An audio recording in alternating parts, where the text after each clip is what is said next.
Watch full video till the end in order to get a chance to win exciting and special gifts. आज film और TV series इतनी ज़्यादा available है, इतनी easy accessible है, सिर्फ अपने ही भाषा में नहीं बल्कि दुनिया भर के फिल्म को हम देख सकते हैं और देखते भी।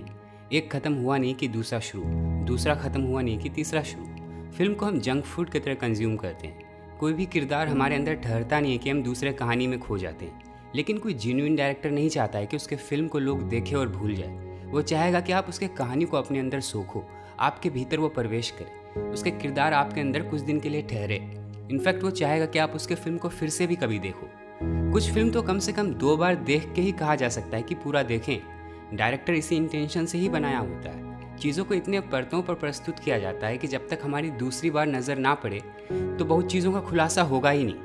क्योंकि बहुत ऐसी भी फिल्में हैं जो समय के साथ बदल जाती है। मतलब कि जैसे जैसे समय के साथ हमारी परिस्थिति बदलती है वैसे ही हमारा नज़रिया भी बदलता है उस फिल्म के प्रति। फाइट क्लब ऐसी ही फिल्मों में से है। अगर आप टीनेज में देखो तो आपको रेबेलियन लगेगा, जो व्यवस्था है समाज की उसके खिलाफ विद्रोह लगेगा और बात जचेगा भी। Advertising has us chasing cars and clothes, working jobs we hate so we can buy shit we don't need. अगर थोड़े समय बाद देखो, जब थोड़ी जिम्मेदारी आपके सर आ जाए, तब शायद ये फिल्म आपको एक लापरवाही लगे, pure recklessness.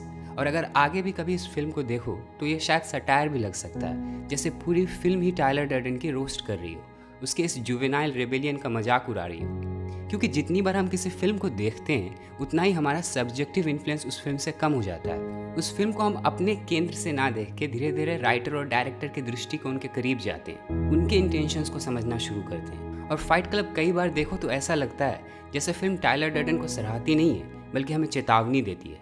It warns us. Fight club जब रिलीज़ हुई थी 1999 में, तब बॉक्स ऑफिस पर इसका असर कुछ खास नहीं था। लेकिन धीरे धीरे टायलर डर्डन मानो इतने साल में जैसे रियल लाइफ में भी एक भीड़ खड़ा कर दी हो। बहुत लोग हैं जो टायलर डर्डन को सेलिब्रेट करते हैं, उससे पहचानते हैं। There is something about Tyler which is very infectious. Narrator जिसकी यह कहानी होती है उसका ज़िंदगी द्वंद्व से भरा होता है, विद ए कन्फ्लिक्टिंग माइंड। वो चाहता कुछ और करना है, करना कुछ और पड़ता है। खोजता आज़ादी है लेकिन लत गुलामी की है। ज़िंदगी से रूठा भी है लेकिन छोड़ भी नहीं सकता है। वो पूरे तरीके से ऊब गया होता है अपनी ज़िंदगी से, और उसके इस ऊब से, इसी द्वंद्व से ही उत्पन्न होता है Tyler Durden. Tyler Durden emerges from the conflict between what the narrator thinks he should feel and what he does. What do you do? What do you mean? What do you do for a living? Why? So you can pretend like you're interested. Narrator कर करके थक चुका होता है। हमें सारी ज़िंदगी यही समझाया जाता है कि कुछ करना है, जिसके पास जाओ वो यही कहता है कुछ करो। जैसे कुछ ना कर पाओ तो एक व्यक्ति भी नहीं कह सकेंगे खुद को। As if the way we are is incomplete and by doing something will be complete.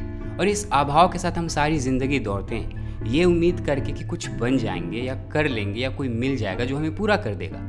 लेकिन ऐसा मालूम होता है जैसे जैसे चीज़ें हमारे हाथ लगती है वही मामूली हो जाता है, और जो नहीं होता है उसका अभाव महसूस होता है और फिर हम उसे पाने में लग जाते हैं। और ये एक ऐसी स्लेवरी है जहाँ हमें पता भी नहीं चलता है कि हम स्लेव हैं। It is the worst kind of prison where we are not even aware that we are prisoned. Tyler Durden narrator को इसी बंधन से मुक्त करता है। टायलर डर्डन नरेटर का एक निर्द्वंद अवस्था है, एक ऐसी अवस्था जहाँ उसे ना फॉर्मेलिटी से मतलब होता है और ना सोसाइटी से, जहाँ उसे जो चाहिए सो चाहिए और जो नहीं चाहिए तो नहीं चाहिए। Which is disliked can be and must be avoided, and what is enjoyed must be enjoyed with एग्जैक्टिट्यूड and ferocious intensity. उसे फ़र्क पड़ना बंद हो जाता है कि लोग उसे कैसे देख रहे हैं। उसके लिए बहुत हो चुका होता है। Enough, he can't take this any more. Is that your blood? Some of it, yeah. You can't smoke in here.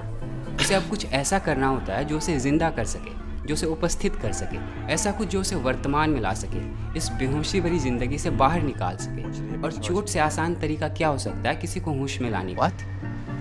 I want you to hit me as hard as you can. भगवान बुद्ध अपनी सारी जिंदगी सांस पे बहुत जोर दिए। वो हमेशा अपने भिक्षुओं को सांस पे ध्यान देने को कहते थे। अपने सांस की माला बनाओ और उसे फेरो होशपूर्वक। अपने सांस को पकड़कर हम वर्तमान में रहने का अभ्यास कर सकते हैं। ओशो कहते हैं उनका पूरा प्रयोजन ही यही है, जैसे वो लोगों के मुंह पे जोर से ठंडा पानी मार रहे हो ताकि वो जागे। टायलर की भी कुछ ऐसी ही कोशिश है। वो भी नरेटर को जगाना चाहता है, लेकिन चोट देके, मुंह पे मुक्का मार। वो भी उसे बेहोश रखने वाली लाइफ स्टाइल से बाहर निकालना चाहता है। उसे भविष्य और अतीत की चिंताओं से मुक्त करता है। वो उसे समझाता है कि उसमें और उसके इकट्ठा किए गए सामान में भेद है। You are not the things you own. हर साल न जाने कितने लोग या तो मर जाते हैं या बुरी तरह घायल हो जाते हैं बस अपने कार को चोरी होने से बचाते बचाते। Humans have a particularly strong and at times irrational obsession with possessions. जिस चीज़ को पाके हमें लगता है हमें शांति मिलेगी, वही हमारे शांति पे हक जमा लेता है। The things we own end up owning us. वही अशांति का कारण बन जाता है। टायलर का ढंग थोड़ा अलग है, या बेढंग ही बोलो, लेकिन वो भी चाहता है कि नरेटर हर क्षण को महसूस करे, so that he has a direct, authentic, visceral experience of reality. हर पल की खुद की जो स्वतंत्रता है उसे महसूस करे, अपने अहंकार को गिरा पाए, अपने मामूलीपन को देख पाए। और अगर ऐसे समझ ना आए तो जब जबरा में 2 घूसा लगेगा, जब चमड़े का परत हटेगा और खून बहेगा, जब खुद के ही अंगों को टूटते हुए देखेंगे, तब तो पता चल ही जाएगा कि we are not special. Hey, even the Mona Lisa's falling apart. हमारी भी कुछ ऐसी स्थिति होती है, एक डिस्कनेक्शन होता है जहाँ हम होते हैं और जहाँ हमारा मन होता है। हम भी कहीं पूरे तरीके से उपस्थित नहीं होते हैं और ये हमारे थकान का बहुत बड़ा कारण है। अशांत और बेचैन रहने का मौलिक वजह यह भी है, बेहोश रहना, खोए रहना। अगर हम अपने रोज़मर्रा के ज़िंदगी में हर काम को होशपूर्वक करने लगे, जागे जागे रहने लगे, तो हम अपने अंदर एक बड़ा बदलाव ला सकते हैं, अपने मन को शांत कर सकते हैं, उस पर काबू पा सकते हैं और हर काम में अपनी एफिशिएंसी को भी बढ़ा सकते हैं। इस चीज़ को कैसे किया जा सकता है, कैसे हम इसका अभ्यास करें, अगर और भी आपको इसके बारे में सीखना है तो एक बहुत ही सही किताब है जो इस चीज़ पर ही है, द मिरेकल ऑफ माइंडफुलनेस। ये एक ज़ेन मास्टर के द्वारा लिखी गई किताब है जहाँ डिटेल्ड वे में ध्यान और माइंडफुलनेस को समझाया गया है, बहुत तरीक़ों से बताया गया है, एक्सरसाइजेज भी बताई गई हैं ताकि उसे हम अपने प्रैक्टिस में ला सकें। वैसे आप इसकी बुक समरी भी सुन सकते हो कुकू FM ऐप पर, जहाँ आप हिंदी में या और भी रीजनल लैंग्वेज में इसे और भी आसान और सरल तरीके से समझ सकते हो। कुकू FM इंडिया की लीडिंग ऑडियो प्लेटफॉर्म है। यहाँ इसी तरह की और भी अच्छी अच्छी कलेक्शन है किताबों की, जिससे आप बहुत कुछ सीख सकते हो। और अच्छी बात यह है कि अभी दिवाली सेल चल रहा है, जहाँ आपको कुकू FM का प्रीमियम सब्सक्रिप्शन 50% डिस्काउंट में मिल रहा है। मतलब कि अगर आप दिवाली 50 कूपन कोड यूज़ करो तो 399 का एनुअल सब्सक्रिप्शन आपको लगेंगे मात्र 199 रुपये। और इसके साथ आप 10 लाख तक के गिफ्ट जीत सकते हो, including car, gold, coins, vouchers and more. ये सेल 25 अक्टूबर तक ही है, उसके बाद प्राइस 399 हो जाएगी और लक्की ड्रॉ भी खत्म हो जाएगा। इसलिए देर मत कीजिए, डिस्क्रिप्शन में लिंक दी हुई है, जाइए और चेक कीजिए कुकू FM ऐप को। बनाइए ये दिवाली कामयाबी वाली। लोग फाइट क्लब आने लगे ताकि वो फिर से ज़िंदा हो सके। ऐसा नहीं है कि फ़ाइट क्लब उनके सारे समस्याओं का समाधान था, लेकिन वहाँ से हो आने के बाद व्यर्थ के चीज़ों का उतना महत्व नहीं होता था, फिजूल के चिंताओं का उतना बोझ नहीं होता था। People felt free. Fight club में होने का अर्थ है अंतिम स्थान पे खड़ा होना, और अब उससे पीछे ढकेला नहीं जा सकता, अब और आपको तोड़ा नहीं जा सकता। Alu! Come on, man. We really like this place.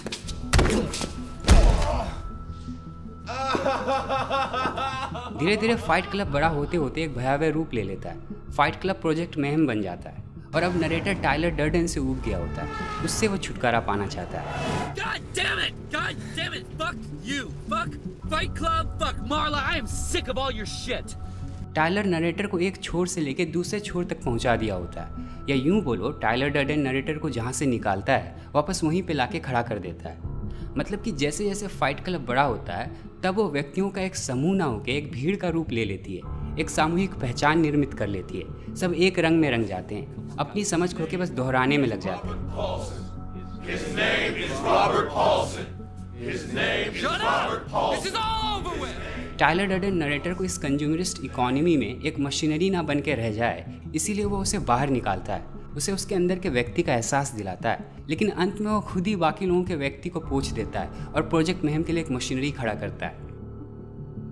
दो अति अक्सर एक समान होते हैं। Two extremes of anything is similar in its nature. या यूँ बोलो, अगर आप किसी चीज़ के एक एक्सट्रीम से दूसरे एक्सट्रीम तक जाते हो तो एक तरह से आप गोल घूम के वापस वहीं पहुँच जाते हो, क्योंकि दो विपरीत छोर दिखते अलग अलग हों लेकिन मौलिक स्वभाव जो एसेंस है वो एक जैसा ही होता है। Extreme action and absolute non action, ये दोनों ही बहुत कठिन है। 15 मिनट किसी आर्मी ट्रेनिंग में कैसे 45 मिनट लगने लगता है, वैसे ही 15 मिनट ध्यान में भी 45 मिनट ही लगने लगता है। दोनों इतना कठिन है कि हमें समय का बहाव धीमा प्रतीत होने लगता है। एक जो जानबूझकर अंग्रेजी को बनावटी एक्सेंट में बोलता है और एक जो इसे सुन के चिढ़ जाता है, दोनों के मन में अंग्रेजी को लेके मूल्य है। They both think English in itself has some importance. एक जो बिना जाने और अनुभव किए मान लिया है कि ईश्वर है, और दूसरा जो बिना जाने और अनुभव किए मान लिया है कि ईश्वर नहीं है, ये दोनों एक ही स्थान पर खड़े हैं। तथाकथित आस्तिक और नास्तिक में कोई भेद नहीं है, दोनों सगे भाई हैं। जिससे आपको बेइंतहा मोहब्बत है या जिससे आपको एकदम ही नफरत है, दोनों को मन से निकालना बहुत कठिन है। दो अति किसी चीज़ का एक स्वभाव का ही होता है। टाइलर डर्डेन भी नरेटर को एक कुएं से निकालता है तो दूसरे कुएं में गिरा देता है, उसे स्लेवरी से निकालता है तो एनार्की की तरफ ढकेल देता है। नरेटर तब भी भागा भागा फिर रहा था, वो अब भी भागे फिर रहा है। तब भी उसे नींद नहीं आती थी, अब भी उसके नींद उड़े हैं। जैसे समस्या वही हो, बस बीमारी बदल गई हो। और ये हमारी भी इतिहास है, हमने भी सिर्फ क्रांति के नाम पे बीमारी बदली है, व्यवस्था बदली, जीने का ढंग बदला, लेकिन हम वहीं के वहीं खड़े हैं। हम कल भी खोखले थे, हम आज भी खोखले हैं। और टाइलर डर्डेन भी कोई क्रांतिकारी नहीं है, क्योंकि वो कोई समाधान नहीं है, उल्टा समस्या ज़रूर बढ़ा सकता है। टाइलर डर्डेन एक्चुअली एक लक्षण है, एक डायग्नोसिस है हमारी ज़िंदगी के ऊब की, द्वंद्व से पड़े हमारे आत्मा पे दरार की, हमारे अंदर के व्यक्ति को बचाने की आखिरी कोशिश है टाइलर डर्डेन, हमें जगाने की अंतिम चेष्टा है। This is your pain. This is your burning end. It's right here. Tyler हमारे होश का ही खुद के बेहोशी से लड़ाई है, हमारे चेतन का अचेतन से टकराव है। Why do people think that I'm you? Tyler Durden एक मायने में हमारा खुद का ही खुद से विरोध है। They all singing, all dancing. Crap the world. Thanks for watching the video. और जाने से पहले एक बार कुकू FM ऐप को ज़रूर चेक कीजिए। सेल 25 अक्टूबर तक है। आप दिवाली 50 कूपन कोड यूज़ करके 50% डिस्काउंट पा सकते हो उसकी एनुअल सब्सक्रिप्शन में। 399 रुपये की जगह आपको मात्र पे करने होंगे 199 रुपये, और इसके साथ आप 10 लाख तक के गिफ्ट जीत सकते हो। लिंक डिस्क्रिप्शन में है।